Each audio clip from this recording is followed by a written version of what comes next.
नमस्कार, India voice देख रहे हैं आप और मैं हूं आपके साथ शिवम दुबे। वक्त तो चला है रिपोर्टर लाइव का, जहां दिन भर की तमाम बड़ी खबरों की जानकारी देते हैं हमारे संवाददाता ग्राउंड जीरो से। मगर सबसे पहले हम बात करेंगे लखनऊ की, जहां लखनऊ में समाजवादी पार्टी के प्रत्याशी इकरा हसन ने बड़ा बयान दिया है। क्या है बयान, बता रहे हमारे संवाददाता आशिफ बेग। समाजवादी पार्टी प्रत्याशी इकरा हसन ने मुस्लिम महिलाओं को परेशान करने का बड़ा आरोप लगाया है।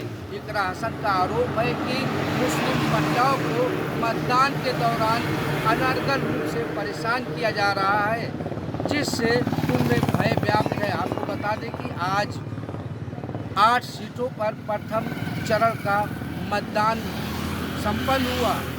इस दौरान समाजवादी पार्टी की प्रत्याशी इकरा हसन कई बूथों पर पहुंची। उसके बाद उन्होंने मीडिया से मुखातिब होते हुए प्रशासन पर भी बड़ा आरोप लगाया।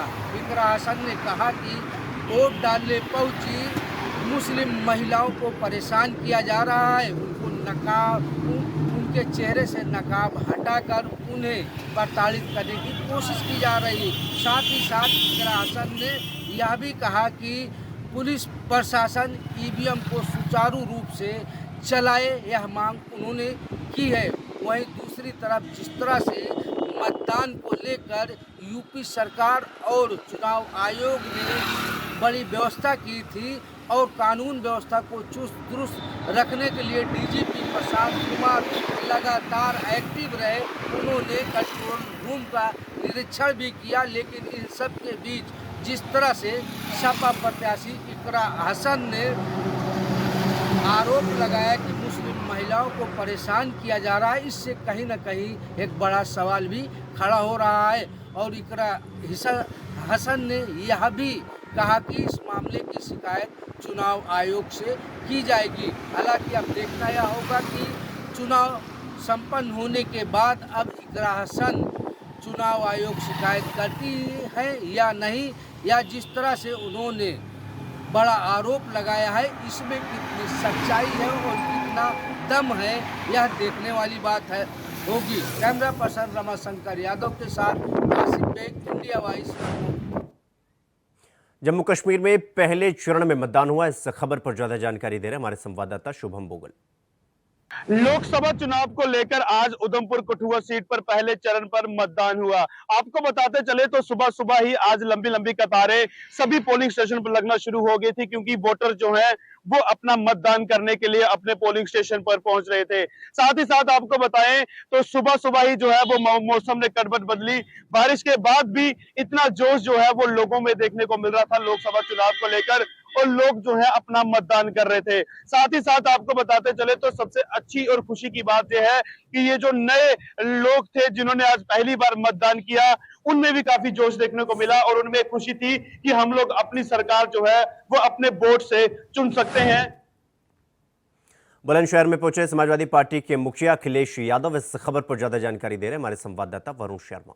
बुलंदशहर में आज अखिलेश यादव ने जनसभा के दौरान बीजेपी पर जमकर लगाया निशाना। आपको बता दूं, गौतम बुद्ध नगर लोकसभा को लेकर आज एक जनसभा का आयोजन किया गया था। जनसभा में आज अखिलेश यादव सिकंदराबाद पहुंचे और महेंद्र अपने प्रत्याशी के पक्ष में वोट डालने की अपील की।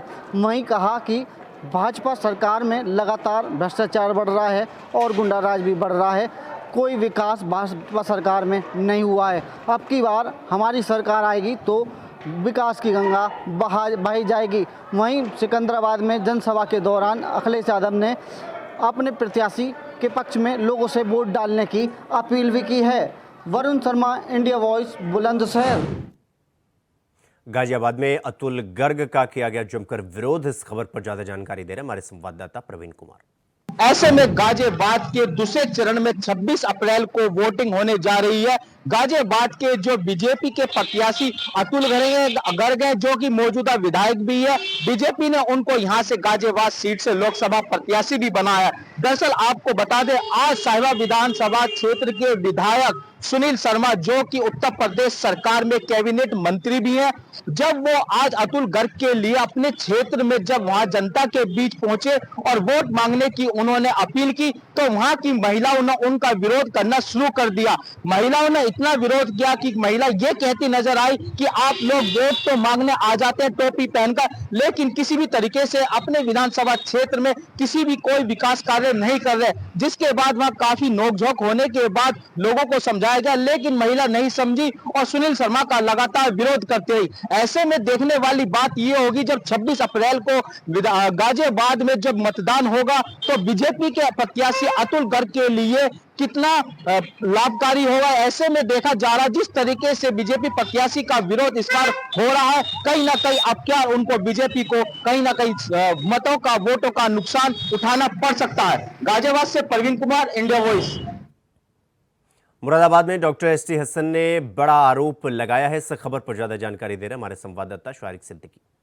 मुरादाबाद जनपद के मुगलपुरा इलाके में समाजवादी पार्टी के सांसद डॉक्टर एसटी हसन के घर पर कुछ पुलिसकर्मी पहुंचे थे। दरअसल डॉक्टर एसटी हसन के ऊपर उनके कार्यालय में लगे हुए कर्मचारियों पर यह आरोप था कि वो लोग पोलिंग की पर्चियां निकाल कर दे रहे हैं। जिस आरोपों की जानकारी मिलते ही पुलिसकर्मियों के द्वारा वहां पर पहुंचकर जब जाकर कंप्यूटर चेक किया गया तो सपा सांसद डॉक्टर एसटी हसन के कर्मचारियों के द्वारा नाराजगी जाहिर की गई है। वहीं इस पूरे प्रकरण को लेकर सपा सांसद डॉक्टर एसटी हसन का कहना है उनके घर पर एक कंप्यूटर लगा हुआ है जिससे उनके कार्यालय में तमाम काम होते हैं। जिस तरीके के आरोप पुलिसकर्मी के द्वारा लगाए गए हैं वो गलत बताते हुए एसटी हसन के द्वारा नाराजगी जाहिर की गई है। वहीं इस पूरे प्रकरण को लेकर जब जिलाधिकारी मानविंदर सिंह से जानकारी की गई तो जिलाधिकारी के द्वारा कहा गया है इस पूरे प्रकरण का संज्ञान लिया गया है, मामले में जांच की जाएगी, जांच के बाद कार्यवाही की जाएगी।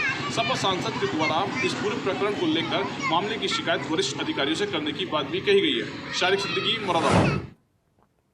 लखनऊ में मुख्तार अंसारी के बेटे अफजल अंसारी को उनकी मुश्किलें लगातार बढ़ती ही जा रही हैं। इस खबर पर ज्यादा जानकारी दे रहे हैं हमारे संवाददाता आशिफ बेग। माफिया मुख्तार के भाई व समाजवादी पार्टी प्रत्याशी अफजल अंसारी के चुनाव लड़ने पर अब संकट गहरा गया है।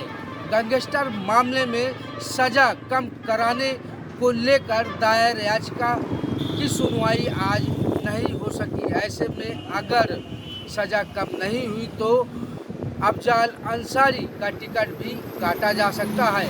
आपको बता दें कि गाजीपुर की कोर्ट ने 29 अप्रैल को गैंगस्टर मामले में अफजल अंसारी को 4 साल की सजा सुनाई थी। इसके बाद अफजल अंसारी की सांसदी भी चली गई थी और उन्हें जेल जाना पड़ा था। अफजल अंसारी ने मामले में सुप्रीम कोर्ट का दरवाजा खटखटाया था, जिसके बाद सुप्रीम कोर्ट ने उनकी सजा पर रोक लगा दी थी। इस मामले में अब अफजल अंसारी ने हाई कोर्ट में एक याचिका दायर की है जिसमें उन्होंने कहा है कि उनकी सज़ा 4 साल से कम की जाए। अगर सज़ा कम होती है तो अफजल अंसारी समाजवादी पार्टी से गाजीपुर से प्रत्याशी हो सकते हैं और चुनाव लड़ सकते हैं। लेकिन अगर उनके इस मामले में सुनवाई न हुई, सज़ा कम न हुई तो उनकी उम्मीदवारी पर भी संकट आ सकता है और उनका टिकट समाजवादी पार्टी प्रमुख अखिलेश यादव को काटना पड़ सकता है। हालांकि आज अफजल अंसारी की याचिका की सुनवाई समय न रहते नहीं हो सकी। इस मामले में अब सुनवाई मई माह में हो सकती है। फिलहाल सुप्रीम कोर्ट ने 30 जून तक अफजल अंसारी के गैंगस्टर मामले का निस्तारण करने का निर्देश दिया है। फिलहाल जिस तरह से समाजवादी पार्टी के उम्मीदवार अफजल अंसारी व मुख्तार अंसारी के भाई अफजल अंसारी जिस तरह से कानूनी भवन में फंस चुके हैं और वह गैंगस्टर मामले में 4 साल की सज़ा के खिलाफ याचिका दायर किए हैं और जल्द से जल्द मामले की सुनवाई कराना चाह रहे हैं, लेकिन समय न होने की वजह से आज भी सुनवाई नहीं हुई। अब माना जा रहा है कि मई में इस मामले की सुनवाई हो सकती है, लेकिन समय रहते सुनवाई न हुई तो अफजल अंसारी के लिए चुनाव लड़ना कठिन होगा और वह चुनाव नहीं लड़ पाएंगे। फिलहाल अब देखना यह होगा कि कोर्ट से क्या अगले महीने सुनवाई होती है या नहीं, यह देखने वाली बात होगी। कैमरा पर्सन रमाशंकर यादव के साथ आसिफ बेग, इंडिया वॉइस, लखनऊ। तो वहीं फिरोजाबाद में पहुंचे डिप्टी सीएम ब्रजेश पाठक। इस खबर पर ज्यादा जानकारी देना हमारे संवाददाता अतुल कुमार। उत्तर प्रदेश के डिप्टी सीएम ने महागठबंधन पर बोला हमला। आज फिरोजाबाद में पहुंचे उत्तर प्रदेश के डिप्टी सीएम ब्रजेश पाठक। फिरोजाबाद जनपद सीट से लोकसभा प्रत्याशी भाजपा से विश्वदीप सिंह बनाए गए हैं, जो कि आज नामांकन प्रक्रिया करने पहुंचे। उनके सभा को संबोधित करते हुए डिप्टी सीएम ने एक विपक्ष पर हमला बोला है। उन्होंने कहा है कि जिस तरीके से विपक्ष महागठबंधन एक खाना पूर्ति कर रहा है और एक प्रेस कॉन्फ्रेंस के जरिए खाना पूर्ति करने में लगा है, कहीं ना कहीं एक सभा तक नहीं कर पाया विपक्ष। महागठबंधन पर हमला बोलते नजर आए डिप्टी सीएम उत्तर प्रदेश के ब्रजेश पाठक। फिरोजाबाद में पहुंचे और विपक्ष पर बोला हमला। फिरोजा से इंडिया वॉइस के लिए अतुल कुमार। लखीमपुर खीरी में कांग्रेस को एक बड़ा झटका लगा है। इस खबर पर ज्यादा जानकारी दे रहे हैं हमारे संवाददाता राम जी। कांग्रेस को एक बड़ा झटका लखीमपुर खीरी से लगा है। आपको बताते चलते हैं, चुनावों की सरगर्मियां तेज हो गई हैं। वहीं चौथे चरण का चुनाव लखीमपुर खीरी जनपद में होना है। वहीं आपको बताते चलें, जो कांग्रेस पार्टी के जो राष्ट्रीय लेवल के जो नेता थे, जो प्रदेश लेवल के नेता थे, गुरमीत सिंह भुल्लर, जो सिख समुदाय में एक अच्छी पहचान और कांग्रेस के एक बड़े लीडर में जाने जाते थे, लखीमपुर खीरी में काफ़ी लंबे अरसे से कांग्रेस पार्टी की सेवा कर रहे थे। और वहीं प्रियंका गांधी, राहुल गांधी के खास टीम के मेंबर जाने जाते थे। वहीं आपको बताते चलें, जो चुनाव की सरगर्मियां के चलते हुए कांग्रेस पार्टी को एक झटका लगा है। गुरमीत सिंह भुल्लर अपने साथ सैकड़ों सिख साथियों के साथ में भाजपा को ज्वाइन कर लिया गया है। भाजपा को बाकायदा जो केंद्रीय गृह राज्य मंत्री हैं अजय मिश्रा टेनी ने ज्वाइन कराया है, बाकायदा माला पहना के ज्वाइन कराया गया है। और बाकी गुरमीत सिंह भुल्लर का भी कहना है कि जिस तरीके से भारतीय जनता पार्टी की जो प्रधानमंत्री की विचारधारा है, उनसे हम लोग प्रभावित हैं। आने वाला समय भी भाजपा का अच्छा है, भाजपा ने विकास किया है, तो गुरमीत सिंह भुल्लर का कहना है। वहीं हमारे पूछने पर यह भी गुरमीत सिंह भुल्लर ने बताया कि कांग्रेस से हम लोगों ने एक मैट्रिक परीक्षा पास की थी, और वहीं जो अगर देखा जाए तो जो बाकी आगे की जो परीक्षा है, जो अच्छी परीक्षा है, वो भारतीय जनता पार्टी में हमको मिलेगी और उसी से हम लोग करेंगे। लखीमपुर खीरी से इंडिया वॉइस से रामजी सिंह। वहीं दिल्ली में कोर्ट ने ईडी से जवाब मांगा है। इस खबर पर ज्यादा जानकारी दे रहे हैं हमारे संवाददाता अजीत कुमार। दिल्ली के मुख्यमंत्री अरविंद केजरीवाल की सेहत को ध्यान में रखते हुए मुख्यमंत्री अरविंद केजरीवाल की तरफ से राउज़वेली कोर्ट में एक याचिका दायर की गई। इस याचिका में जेल से इंसुलिन लेने की बात रखी गई, जिसको लेकर के आज राउज़वेली कोर्ट में कई सुनवाई हुई। और सुनवाई के दौरान कोर्ट ने ईडी और अरविंद केजरीवाल की तरफ से भी जवाब मांगा। कोर्ट ने विशेष तौर पर कहा कि जब आपको डाइट चार्ट दिया गया है तो जेल में डाइट चार्ट पर बदलाव क्यों किया जा रहा है। आपको बता दें कि मुख्यमंत्री अरविंद केजरीवाल की सेहत को ध्यान में रखते हुए विशेष तौर पर डाइट चार्ट बनाया गया है, जिसमें तिहाड़ जेल में रहते हुए उस डाइट चार्ट को तिहाड़ जेल प्रशासन द्वारा मानना है, जिसमें उनके खाने पीने को लेकर के विशेष ध्यान रखा गया है। लेकिन बीते दिनों आम आदमी पार्टी के कुछ नेता उनकी सेहत को लेकर के सवाल उठा रहे थे और इसी को लेकर के आज राउज़वेली कोर्ट का दरवाजा खटखटाया गया था। कोर्ट ने अब ईडी और तिहाड़ जेल प्रशासन से न केवल डाइट चार्ट की मांग की है, बल्कि इस पर जवाब भी मांगा है और इसके लिए कल तक का समय दिया है। साथ ही इस जेल से इंसुलिन लेने की याचिका को लेकर के भी फैसला सुरक्षित रख लिया है। कोर्ट का कहना है कि इस मामले में अब 22 अप्रैल यानी कि सोमवार को फैसला सुनाया जाएगा। लिहाजा देखना लाजमी होगा कि कोर्ट की तरफ से मुख्यमंत्री अरविंद केजरीवाल के पक्ष में क्या फैसला आता है, या उनके लिए जिस तरीके से आफत बनी हुई है वो बरकरार रहती है। Ajit Kumar, India voice, Delhi. दिल्ली में जर्जर हालत में दिख रहे हैं बस स्टैंड। इस खबर पर ज्यादा जानकारी दे रहे हैं हमारे संवाददाता अजीत कुमार। बस स्टैंड को वैसे तो लोगों की सुविधाओं के लिए बनाया जाता है ताकि यात्री बस स्टैंड पर बैठ सके और अपने गंतव्य स्थान के लिए यहां से बस को पकड़ सके। लेकिन क्या हालत हो जब उसी बस स्टैंड की सूरत बद से बदतर हो। जी हाँ, इस वक्त मौजूद हूँ दिल्ली के कंझावला के लाडपुर गांव इलाके में और मेरे पीछे की जो तस्वीर है वो तस्वीर में आप साफ तौर पर देख सकते हैं किस तरीके से इस बस स्टैंड की जो हालात है यहाँ पर कितनी है बदहाल हो चुकी है। आपको बता दें कि ये लाडपुर का बस स्टैंड है, जहाँ पर आप देख सकते हैं तस्वीरों में कि किस तरीके से लोग इसी स्थिति में यहाँ पर अपने गंतव्य स्थान पर जाने के लिए बसों का इंतजार करने पर मजबूर है। आपको बता दें कि इस वक्त जब गर्मी का जो तापमान है, तापमान भी लगातार बढ़ता जा रहा है। ऐसे में अंदाजा लगाया जा सकता है कि आने वाले समय में जब भीषण गर्मी होगी तो किस तरीके से लोग यहाँ पर बसों के इंतजार के लिए खड़े होंगे। और खास तौर से बरसात के समय भी यहाँ पर लोगों को काफी दिक्कतों का सामना करना पड़ता है। जब कुछ लोगों से हमने बात की तो उन्होंने बताया कि पिछले लगभग 10-15 दिन से इस बस स्टैंड की हालत ऐसी ही बनी हुई है, लेकिन शासन और प्रशासन इस ओर अपना ध्यान आकर्षित नहीं कर रहा, जो कहीं ना कहीं प्रशासन की लापरवाही को भी दर्शाने का काम कर रहा है। ऐसे में जरूरी है कि प्रशासन इस ओर अपना ध्यान आकर्षित करे और इस बस स्टैंड की जो हालत है उसको दुरुस्त करे, ताकि जो बस स्टैंड लोगों की सुविधाओं के लिए बनाया गया है उसका एक सदुपयोग किया जा सके। लिहाजा देखना लाजमी होगा कि कब तक प्रशासन इस ओर अपना ध्यान आकर्षित करता है और ये बस स्टैंड पहले की तरह फिर से सही होता है।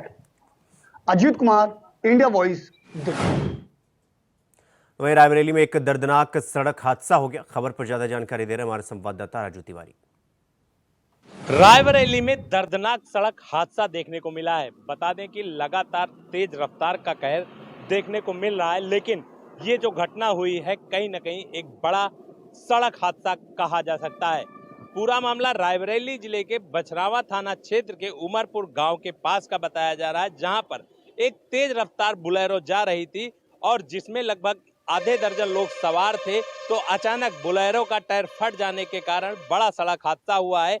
एक की घटना स्थल पे मौत हुई है और 5 लोग गंभीर रूप से घायल बताए जा रहे हैं। स्थानीय लोगों की सूचना पर पहुंची डायल 112 वहां पर पहुंची और स्थानीय लोगों की मदद से पुलिस ने तत्काल एम्बुलेंस के जरिए जो घायल लोग थे उनको जिला अस्पताल पहुंचाया। बता दें कि घायलों में मासूम बच्चे भी थे, महिलाएं भी थी, जिनको तत्काल जिला अस्पताल में भर्ती कराया गया और जो घायल लोग थे उनका जिला अस्पताल में इलाज चल रहा है। बता दें कि बताया स्थानीय लोगों की माने तो तेज रफ्तार बुलेरो थी और जिसका अचानक टायर फटने के कारण ये बड़ा सड़क हादसा हुआ है। रायबरेली जिले की कहा जाए तो आज की बड़ी घटना है और इस घटना से स्थानीय लोगों में कहीं न कहीं दहशत का माहौल देखने को मिला। स्थानीय लोगों की संवेदना थी, स्थानीय लोगों के द्वारा इकट्ठा होकर तत्काल जो घायल लोग थे उनको तत्काल इलाज के लिए भेजा गया है। हालांकि जो मृतक था उसके शव को पुलिस ने कब्जे में लेकर पंचनामा भरते हुए पोस्टमार्टम के लिए भेज दिया है। Raju Tiwari, India voice, Raebareli. Reporter live में फिलहाल अभी के लिए बस इतना ही। देश और दुनिया की तमाम खबरों को देखने के लिए देखते रहिए इंडिया वॉइस। नमस्कार।